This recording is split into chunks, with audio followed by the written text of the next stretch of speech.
नमस्कार विद्यार्थी मित्रांनो, सेंट मेरीज मलंकारा हायस्कूलच्या या शैक्षणिक यूट्यूब वाहिनीवर मी सहाय्यक शिक्षक राजू सोनावणे आपले मनपूर्वक स्वागत करतो। आज आपण इयत्ता 9वी मराठी विषयातील राजन गवस यांनी लिहिलेल्या सकू आजी या 8व्या पाठाचा पहिला भाग अभ्यासणार। पाठाच्या सुरुवातीला लेखकाचा परिचय आपण करून घेऊयात। राजन गवस 1959, प्रसिद्ध कथा कादंबरीकार, कवी, समीक्षक, संशोधक। भंडारयोग, धिंगाणा, कळप, तणकट इत्यादी कादंबऱ्या, हुंदका काव्यसंग्रह, काचकवड्या हा ललित गद्य संग्रह प्रसिद्ध आहे। विद्यार्थी मित्रांनो, राजन गवस यांचं पूर्ण नाव डॉक्टर राजन गणपती गवस असं आहे। 21 नोव्हेंबर 1959 रोजी त्यांचा जन्म झालेला आहे। आता सांगितलेल्या कथा, कादंबऱ्या, त्याच पद्धतीने काव्यसंग्रह त्यांनी लिहिलेले आहेत। महाराष्ट्रातले एक पुरोगामी साहित्यिक म्हणून त्यांच्याकडे पाहिलं जातं। त्यांनी विशेषतः अंधश्रद्धा, रूढी, परंपरा, जातीयता, देवदासी, दारिद्र्य या सामाजिक प्रश्नांवर मोठ्या प्रमाणामध्ये लिखाण केलेलं आहे। सगळ्यात महत्त्वाची बाब म्हणजे त्यांच्या दलित चळवळीतल्या अंतर्विरोधी स्पष्ट करणाऱ्या तणकट या कादंबरीला 2001 साली साहित्य अकादमी पुरस्कार जाहीर झाला आहे। असे हे बहुआयामी व्यक्तिमत्व ज्यांनी सकू आजी हा पाठ आपल्यासमोर मांडला आहे। लेखकाचा परिचय अभ्यासल्यानंतर पाठाची मध्यवर्ती कल्पना आपण समजून घेणार आहोत। प्रस्तुत पाठात सकू आजीच्या मनातील जुन्या नव्या जीवनमूल्याविषयीचे भान, तिची प्रगतिशील दृष्टी, निर्णय क्षमता, माणसांवरचे प्रेम अतिशय सहजतेने व ओघवत्या शैलीत लेखकाने वर्णन केले आहे। विद्यार्थी मित्रांनो, सदरचा हा जो पाठ आहे हा सकू आजी यांचा वर्णन करणारा हा पाठ आहे। आजीच्या मृत्यूनंतर तिची आठवण लेखकांना येते आणि हळूहळू मग त्यांच्या विषयीचे जे काही किस्से आहेत, जे अनुभव आहेत ते त्यांना आठवत आहेत। त्याच्यामध्ये ते गुंग होऊन जात आहेत। लहान वयात त्यांना वेगवेगळ्या गोष्टी आजीनं सांगितलेल्या आहेत। त्याच पद्धतीनं आजीच्या वेगवेगळ्या कविता किंवा जुन्या नव्या मूल्यांविषयीची आजीची जी काही दृष्टी, हा सगळा भाग लेखकांनी या पाठामध्ये अतिशय सहजतेने ओघवत्या शैलीत मांडण्याचा प्रयत्न केलेला आहे। पाठाची मध्यवर्ती कल्पना समजून घेतल्यानंतर नियोजित पाठ्यांशाच्या स्पष्टीकरणाकडे आपण वळणार आहोत। पान क्रमांक 27। सकू आजी परवा वारली। ही गोष्ट कदाचित सांगण्या इतपत महत्त्वाची नसेल, कारण आपण कितीतरी मृत्यू रोज अनुभवत असतो। या पाठाच्या सुरुवातीलाच या पाठाची जी नायिका आहे सकू आजी, लेखक सांगतायत ती परवा वारली। परवा म्हणजे कालच्या आधीचा दिवस, परवा ती वारली म्हणजे तिचा मृत्यू झाला। पुढे ते म्हणतायत ही गोष्ट कदाचित सांगण्या इतपत महत्त्वाची नसेल, कारण आपण कितीतरी मृत्यू रोज अनुभवत असतो। राजन गवस यांचं म्हणणं आहे की सकू आजी परवा वारली ही गोष्ट सांगण्या इतपत महत्त्वाची नाही आहे, कारण आपण दररोज म्हणजे अगदी कुठंतरी मृत्यू झालेली गोष्ट आपल्या कानावर येत असते। त्यामुळं सकू आजी वारली याच्यामध्ये काही विशेष आहे असं वाटत नाही। ते पुढं म्हणतायत आजी मरण पावली याला विशेष महत्त्व काय असा प्रश्न कोणीही उपस्थित करू शकेल। साहजिक आहे, रोज मृत्यू होत असतात आणि त्यात सकू आजी मरण पावलेली, तिचा मृत्यू झाला, ही विशेष गोष्ट नाही आहे असा प्रश्न कोणीही उपस्थित करू शकेल। कोणालाही जर सांगितलं सकू आजी वारली तर एखादा म्हणेल ठीक आहे वारली, मग त्यात विशेष असं काय, असा कोणी प्रश्न उपस्थित करू शकेल। ते म्हणतायत, याबाबत मला काहीही म्हणायचे नाही. राजन गवस यांचं म्हणणं आहे की असा जर प्रश्न कोण उपस्थित करत असेल तर त्याबद्दल मात्र मला काही म्हणायचे नाही. उलट ते म्हणतायत, तरीही सकू आजीचा मृत्यू मला खोलवर जखम करून गेला.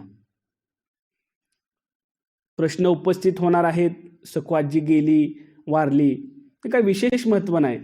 तरीसुद्धा लेखक म्हणतायत की सकू आजीचा मृत्यू हा काय आहे, तर मला खोलवर जखम, खोलवर म्हणजे काय, तर हृदयामध्ये, अंतःकरणामध्ये कुठंतरी जखम, जखम म्हणजे त्याला आपण घाव असं म्हणतो किंवा दुःख त्यांना काय झालेलं आहे, मोठ्या प्रमाणावरती झालेलं आहे.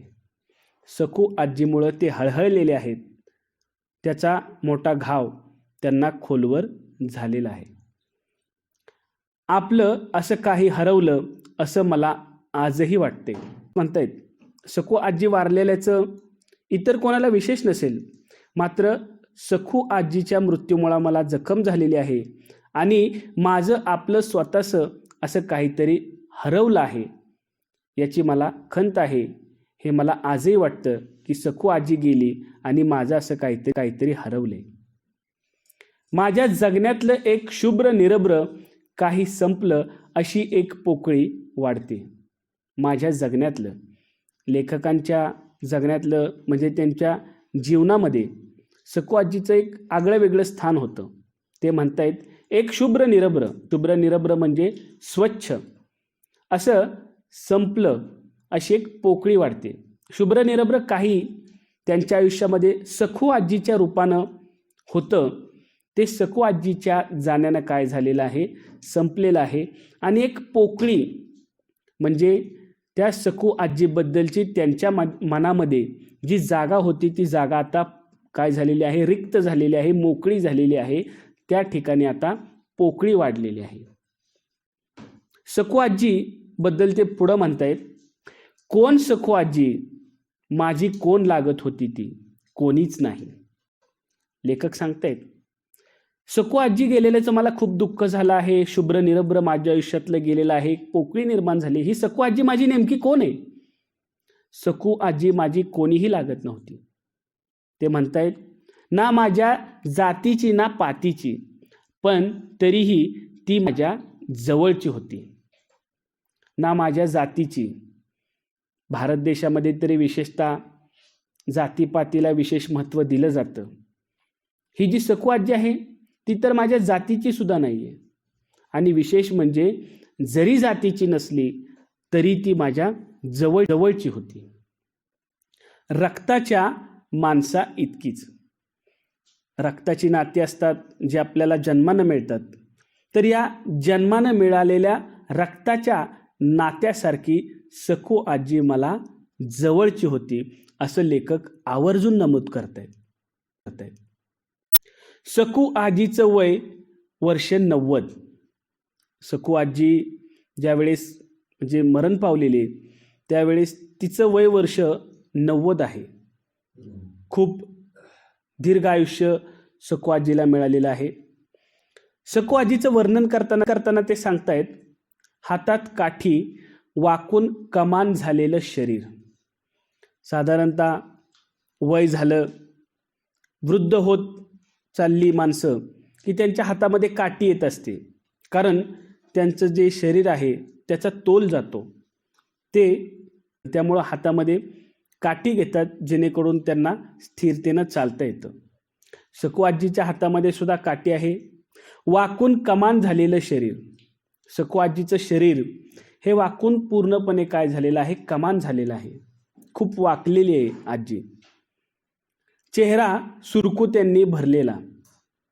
आजीच्या चेहऱ्यावर सुरकुत्या म्हणजे एक विशिष्ट प्रकारच्या चुन्या मराठीमध्ये आपण म्हणतो, इंग्लिशमध्ये त्याला रिंकल्स असं आपण म्हणतो. तर सकू आजीचा चेहरा हा पूर्णपणे सुरकुत्यांनी भरलेला आहे. सकू आजी गल्लीतून जाताना कोणी सहज म्हटलं आजी कुठं चाललीस, तर लगेच उत्तर, कुठं जाते बाबा.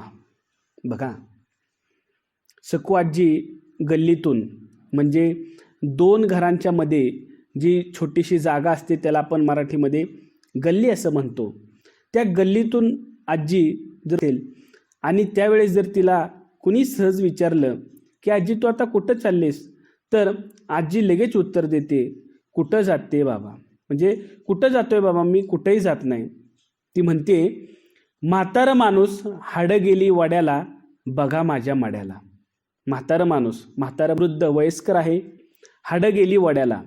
हाडं म्हणजे साधारणतः माणसाचं वय झालं की त्याला मृत्यू हा अटळ असतो प्रत्येकाला. आणि मग ज्या पुढच्या विधी असतात, हाडं वगैरे म्हणजे अग्नी वगैरे दिली जाते आणि मग तो प्रकार पुढं असतो. त्यांना त्यातनं ते सांगायचे की आता माझं काय झालेलं आहे, वय झालेलं आहे, मी कुठेही जाणार नाही, बघा माझ्या मड्याला. मडे त्याला मराठीमध्ये आपण शव असं म्हणतो, इंग्लिशमध्ये त्याला डेड बॉडी असं म्हणतो. म्हातारी काय बोलते हे सगळ्यांना समजायचंच असं नाही, पण प्रत्येकजण तिच्याशी बोलायचा प्रयत्न करतो. सखू आजी ही प्रत्येकाला बोलते, प्रत्येकजण तिच्याशी बोलतोय. आता ही म्हातारी काय बोलते हे सगळ्यांना समजत नसायचं, पण तरीसुद्धा प्रत्येकजण सखू आजीशी बोलण्याचा प्रयत्न करत असायचा. म्हातारी प्रत्येकाशी बोलते. म्हातारीसुद्धा म्हणजे ही जी सखू आजी आहे ही प्रत्येकाशी बोलते. लेखक म्हणतायत, मला सखू आजी नेहमीच एक कविता वाटते. सखू आजींचं वर्णन करताना एक वेगळा महत्त्वाचा लेखक आपल्यासमोर मांडतायत. ते म्हणतायत की सखू आजी ही एक मला काय वाटते, कविता वाटते. ती कवितेत बोलते, कवितेत जगते. सखू आजी सहज बोलायला लागली तर ती कविता बोलते असं वाटतं. त्यामुळे ते म्हणतायत ती बोलताना सुद्धा कवितेत बोलते आणि ती जगताना सुद्धा कवितेतच जगते. तिच्या इतकं प्रचंड भाषिक ज्ञान मला कोणाकडेच दिसलं नाही. लेखक सांगतायत तिच्या इतकं प्रचंड भाषिक ज्ञान ज्याला आपण काय म्हणतो, तर भाषेविषयी असणारी जी सखोल माहिती आहे सगळं मोठ्या प्रमाणामध्ये होती. साधारणतः वयस्कर वृद्ध जर माणूस असेल, व्यक्ती असेल, तर त्यांची शब्दसंपत्ता भरपूर असते. त्यांच्याकडं शब्दांचं भांडार असतं, म्हणींच्या खाणी असतात, बोलण्यामध्ये एक वेगळीच आदब असते. तर हे सगळं वैशिष्ट्य या सखू आजीमध्ये लेखकांनी काय केलेलं आहे, पाहिलेलं आहे. आणि लेखकांना हे सगळं आठवतंय, कारण सखू आजी परवा वारलेली आहे आणि वारल्यामुळं मग त्यांना ह्या सगळ्या सखू आजीच्या आठवणी काय झालेल्या आहेत, आठवू लागलेल्या आहेत. सखू आजीबद्दलच्या ज्या काही कल्पना आहेत त्याच्या सखू आजीच्या मृत्यूमुळं ताज्या झालेल्या या पहिल्या परिच्छेदामध्ये त्यांनी सांगितले आहेत. सखू आजीचं वर्णन करताना लेखक पुढं सांगतायत, सखू आजी सहज बोलायला लागली तरी एक कविताच बोलायची. सखू आजी, लेखकांनी या अगोदर सांगितलं होतं की सखू आजी त्यांना एक कविता वाटते. ती कविता पुढवून ते सांगतायत की सखू आजी बोलायला लागली, अगदी सहज बोलत असली तरी ती कविताच बोलायची. उदाहरण देताना ते सांगतायत, म्हणजे कोणी म्हटलं, म्हातारी गप्प घरात बसायचं सोडून कुठं निघालीस मरायला. म्हणजे सहज एखाद्याने कोणी विचारलं किंवा तिला कोणी म्हटलं की अगं म्हातारी तू कुठं निघालीस, घरात शांत गप्प बसायचं म्हणजे घरात आराम करायचं सोडून तू कुठं निघालीस.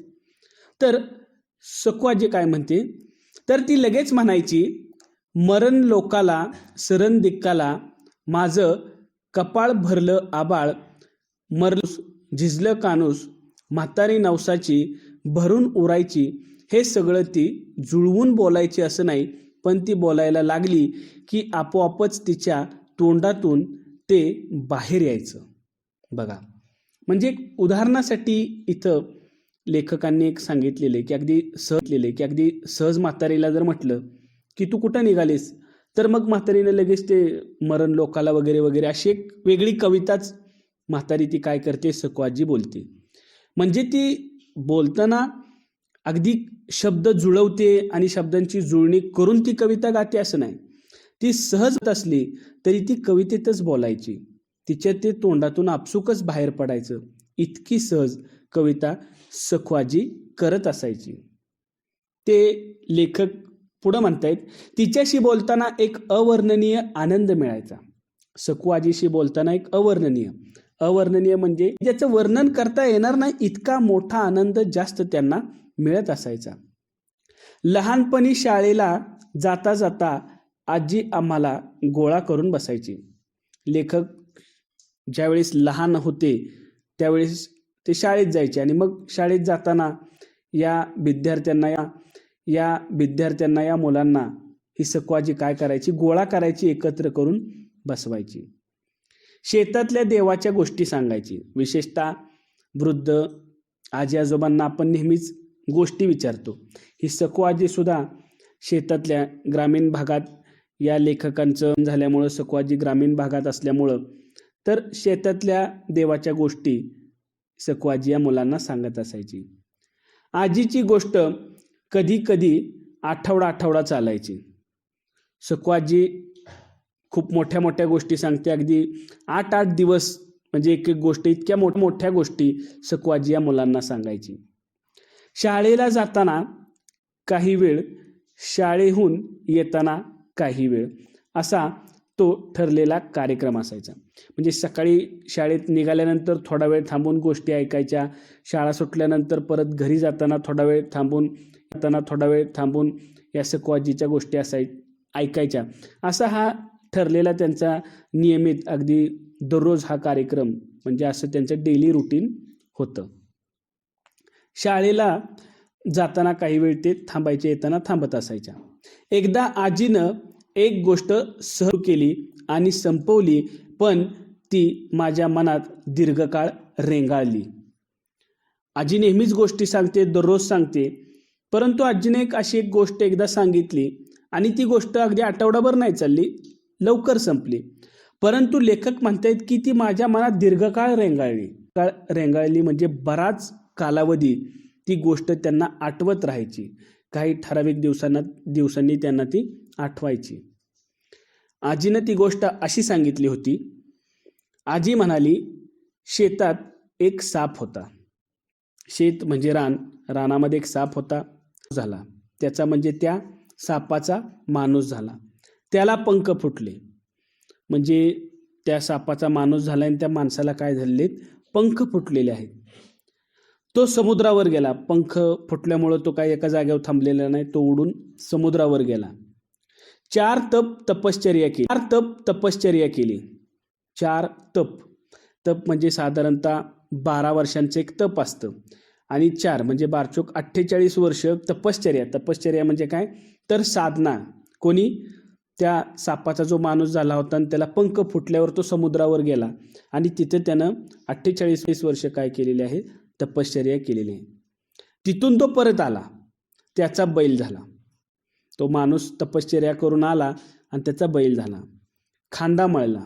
बैलाचा खांदा जो असतो तो बेंद्राच्या दिवशी मळला जातो, कारण वर्षभर बैल काम करत असतो. त्यामुळं तो माणूस बैल झाल्यामुळं आता त्याचा खांदा मळलेला आहे.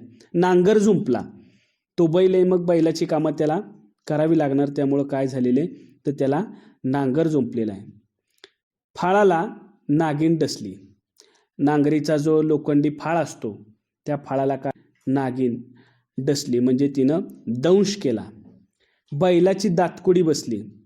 बैलाची दातकुडी म्हणजे दातखीळ बसते, तर ती दातखीळ या बैलाची बसलेली आहे. नांगराची नदी झाली. जो नांगर शेतीसाठी वापरला जातो म्हणजे अगदी शेती पेरण्याच्या आधी जमीन भुसभुशीत करण्यासाठी किंवा जमिनीची माती उकरण्यासाठी एक साधन असतं, त्याला नांगर म्हटलं जातं. तर त्या नांगराला काय झालेलं आहे, त्या नांगराच्या फळाला नागिन डसल्यामुळं त्या नांगराची नदी झालेली असं इथं सांगितलेलं आहे. नांगराची नदी झाली. त्या नदीत पुढं काय झालेले तर बैलाला अंघोळ घातली. त्याचा साप झाला. नागिनीला घेऊन पळाला. हे सांगताना आजीच्या चेहऱ्यावरचे बदलणारे भाव, हातांच्या हालचाली या साऱ्यातून हे सारं आपल्यासमोर घडत आहे. आपण पाहत आहोत असं वाटून अंगावर शहारे यायचे. बघा, लेखक सांगतायत की जो नाग होता आणि मग परत तो माणूस झाला, तप करून आला, बैल झाला, बैलाला साप चावला आणि मग परत नांगराला साप चावला, नागिन डसली आणि परत मग त्याचा साप झाला. म्हणजे असे एक वेगळीच गोष्ट आजी सांगते आणि परत मग तो साप काय झालेला आहे तर त्या नागिनीला घेऊन पळून गेला, असं आजी ही वेगळी आगळी गोष्ट सांगते. आणि हे सांगताना विशेषतः आजीच्या चेहऱ्यावरचे जे भाव आहेत, भाव म्हणजे आजीच्या चेहऱ्याची जी काही वर्तणूक आहे किंवा हातांच्या हालचालीत, ती आजी तंतोतंत करायची. त्यामुळं लेखक सांगतायत की वाटायचं हे आपल्या समोर घडते आणि आपण पाहत आहोत असं त्यांना वाटायचं. अंगावर शहारे यायचे, त्यांच्या शहारे म्हणजे पूर्ण त्यांच्या अंगावर काटा उभा राहायचा. असं आजी हुबेहूब वर ऐकल्यानंतर कित्येक दिवस ही गोष्ट माझ्या स्वप्नात जशीच्या तशी घडायची. लेखक सांगतायत की ही गोष्ट दीर्घकाळ माझ्या मनात रेंगाळलेली. ही गोष्ट ऐकल्यानंतर कितीतरी दिवस अगदी स्वप्नात जशीच्या तशी त्यांना काय व्हायची तर ही गोष्ट स्वप्नात यायची. बैल आंघोळ करायला लागला की डोळे टक्क उघडे पडायचे. बैल आंघोळ करायला लागला म्हणजे आजीनं सांगितलं होतं बैलाला आंघोळ घातली मग त्याचा साप झाला, म्हणजे तो प्रसंग आला की लेखकाला मग झोपेतून जाग यायची. डोळे टक्क उघडे म्हणजे त्यांना जाग यायची. तिथून पुढं झोपच लागायची नाही. लेखकांना मध्ये स्वप्न पडतं आणि मग स्वप्नातनं ते जागे होत आहेत, त्यामुळे तिथनं पुढं त्यांना शांत झोप लागत नसायची. कधीतरी आपल्या स्वप्नातला साप नागिन घेऊन जाईल आणि आपल्याला हे स्वप्न पडायचं बंद होईल असं वाटायचं, पण कैक वर्षात असं कधी घडलं नाही. म्हणतायत की वारंवार ते स्वप्न पडते आणि बैल आंघोळीला गेला की मग डोळे उघडतायत, ते स्वप्न पूर्ण होत नाही. त्यामुळे ते म्हणतायत मला असं वाटायचं कधीतरी स्वप्नात काय होईल तर त्या बैलाचा साप होईल आणि तो साप त्या नागिनीला घेऊन जाईल आणि हे स्वप्न मला सारखं पडतंय ते बंद होईल असं त्यांना वाटायचं. पण कैक म्हणजे अनेक वर्ष ते स्वप्न त्यांना पडत राहिलं, परंतु ते स्वप्न कधी पूर्ण झालं नाही. आणि ते म्हणतायत ही कथा कधी अचानक स्वप्नात येतेच. अजून सुद्धा त्यांना म्हणजे ती जी कथा आहे आजीनं सांगितलेली ती त्यांना स्वप्नामध्ये येतच असते. आजीनं कैक गोष्टी सांगितल्या, पण एवढीच कशी मेंदूत रुतून बसली हा प्रश्न अनुत्तरित आहे. आजी त्यांना रोज गोष्टी सांगायची, नेहमी गोष्टी सांगायच्या आणि ते म्हणतायत की आजीनं भरपूर गोष्टी सांगितल्या, परंतु ही गोष्ट मात्र माझ्या मेंदूत रुतून बसली. म्हणजे त्यांना काय झालेले आहे तर कायमस्वरूपी त्यांच्या ती स्मरणात राहिलेली, लक्षात राहिली. आणि ती का लक्षात राहिली हा प्रश्न त्यांना अनुत्तरित आहे, म्हणजे त्याचं उत्तर त्यांना मिळालेलं नाही. त्या काळी आणि त्यानंतर या गोष्टीचा अर्थ आजीला विचारला होता तर ती फक्त हसायची. ही गोष्ट आहे ही थोडीशी आगळी वेगळी, त्यामुळं लेखक त्या गोष्टीचा अर्थ जाणून घेण्यासाठी आजीला विनंती करतायत त्या गोष्टीचा अर्थ सांग. परंतु आजीनं त्या गोष्टीचा अर्थ सांगितला नाही, ती फक्त त्यांच्याकडे बघून हसत असायची. मात्र मध्ये एकदा ती म्हणाली, गाव गर्तीला सपान धरतीला, धरती दुवापली माती हाकारली, आता हे कोणाला कळणार. नंतर म्हातारीला काहीच विचारलं नाही. बघा, सकू आजी ही कविताच जगते. म्हणजे अगदी त्या स्वप्नाचा अर्थ जरी तिला विचारला तरी हे वेगळंच एक कविता तिनं सुरू केली. म्हणजे माती हाकारली म्हणजे शेतीशी समजी एक चारोळी थोडक्यात त्यांनी काय केलेली आहे ह्या आजीनं त्यांना सांगितली. परंतु त्याचा अर्थ या लेखकांना समजला नाही, त्यामुळे ते म्हणतात हे कोणाला कळणारं नव्हतं. आणि त्यामुळं काय झालेले तर तिथून पुढं मी कधी म्हातारीला म्हणजे सकू आजीला काहीही विचारलेलं नाही असं या परिच्छेदामध्ये सांगितलेलं आहे. तर विद्यार्थी मित्रांनो, हा नियोजित पाठ्यांश आपण इथपर्यंत अभ्यासला. या सकू आजीचा जो काही उर्वरित भाग आहे तो आपण पुढच्या दुसऱ्या भागामध्ये अभ्यासणार आहोत. या पाठाचा पहिला भाग आपण अभ्यासला. या अभ्यासलेल्या भागावर एक स्वाध्याय स्वमतावर आधारित प्रश्न आपण सोडवणार आहोत. त्या प्रश्नाचं प्रकट वाचन मी करतोय. प्रश्न, तुमच्या आजीच्या स्वभावाची माहिती लिहा. पुन्हा एकदा या प्रश्नाचं मी प्रकट वाचन करतोय. तुमच्या आजीच्या स्वभावाची माहिती लिहा. तर विद्यार्थी मित्रांनो, अतिशय सोपा प्रश्न आहे. प्रत्येकाला आजी असते. प्रत्येकजण आपल्या आजीच्या स्वभावाचं वर्णन करू शकतो. तुम्ही सगळे खूप हुशार विद्यार्थी आहात. मला खात्री आहे की तुम्ही या प्रश्नाचं उत्तर निश्चित सोडवू शकाल. तर विद्यार्थी मित्रांनो, सखू आजी या पाठाचा पहिला भाग आपण अभ्यासला, स्वाध्यायसुद्धा आपण अभ्यासलेला आहे. तर हा सगळा भाग इथं पूर्ण झाला. आपण भेटूया पुन्हा दुसऱ्या भागामध्ये. तोपर्यंत धन्यवाद.